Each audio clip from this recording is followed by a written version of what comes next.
ये है विब भारती। मुख्यमंत्री योगी आदित्यनाथ शुक्रवार को कानपुर पहुंचे। सीएम योगी ने यहां प्रबुद्ध जन सम्मेलन में हिस्सा लिया। इस दौरान उन्होंने कानपुर में 387.59 करोड़ की 272 परियोजनाओं की बुनियाद रखी और उद्घाटन किया।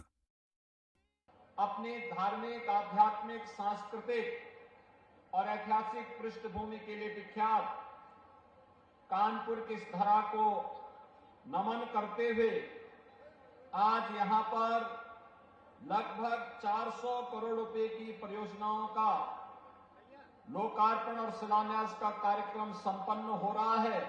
आज प्रधानमंत्री मोदी जी के नेतृत्व में जिस एक नए अभियान को हम लोगों ने आगे बढ़ाया है, उसमें सबसे पहले इस कानपुर महानगर की जो पहचान थी वह थी पुण्य सलिला मोक्षदायिनी मां गंगा की अविरलता और निर्मलता को बनाए रखने के लिए।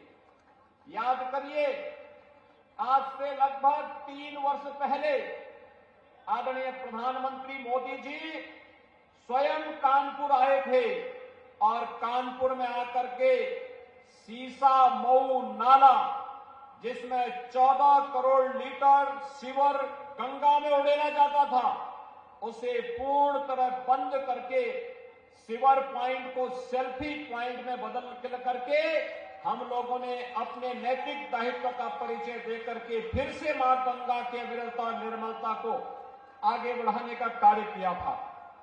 नमामि गंगे परियोजना का सबसे क्रिटिकल पॉइंट कानपुर समझा जाता था। आज गंगा जी में फिर से जलीय जीव दिखाई दे रहे हैं।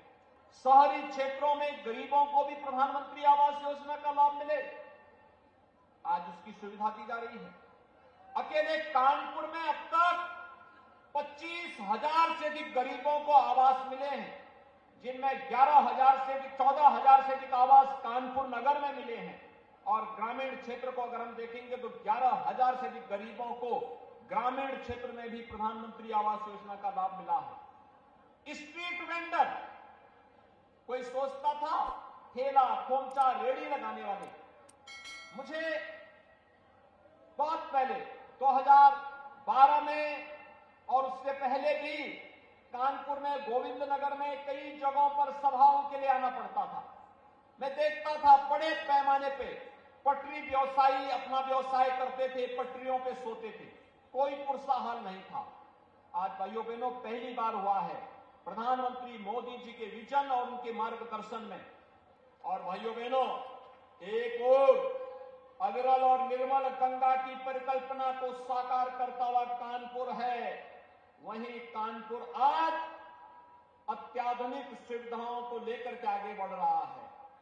कानपुर में मेट्रो की शुरुआत प्रधानमंत्री मोदी जी ने विगत वर्ष ही प्रारंभ कर दी थी। तेजी के साथ इसका विस्तार हो रहा है और मेरा अनुमान है फर्स्ट फेज के बाद अब सेकेंड और थर्ड फेज के कार्यों को बहुत शीघ्र हम कानपुर वासियों को लोकार्पित करने के लिए कानपुर में आएंगे। कानपुर को ट्रैफिक पब्लिक ट्रांसपोर्ट की एक बेहतरीन सुविधा को देने का कार्य करेंगे।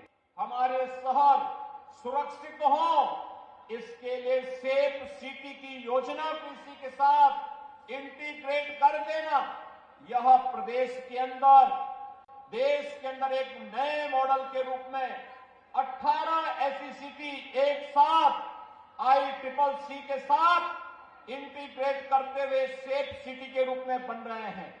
अब कोई अपराधी, कोई भी ऐसा समाज विरोधी तत्व जो पहले एक चौराहे पर किसी बेटी या बहन को छेड़ता हो, दूसरे चौराहे पर डकैती डालने का दुस्साहस करता हो, अब नहीं कर पाएगा, क्योंकि सीसीटीवी कैमरा एक एक गतिविधि को कैद करके रखेगा।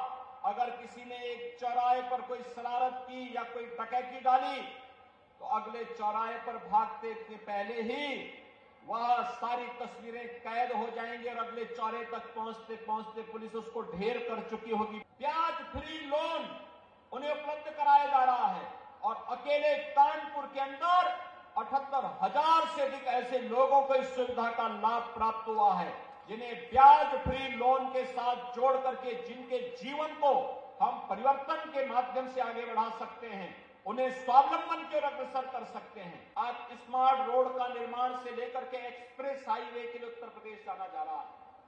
आज यहाँ का मेडिकल कॉलेज फिर से एक नई बुनियादी सुविधाओं से युक्त होकर के आगे बढ़ रहा है।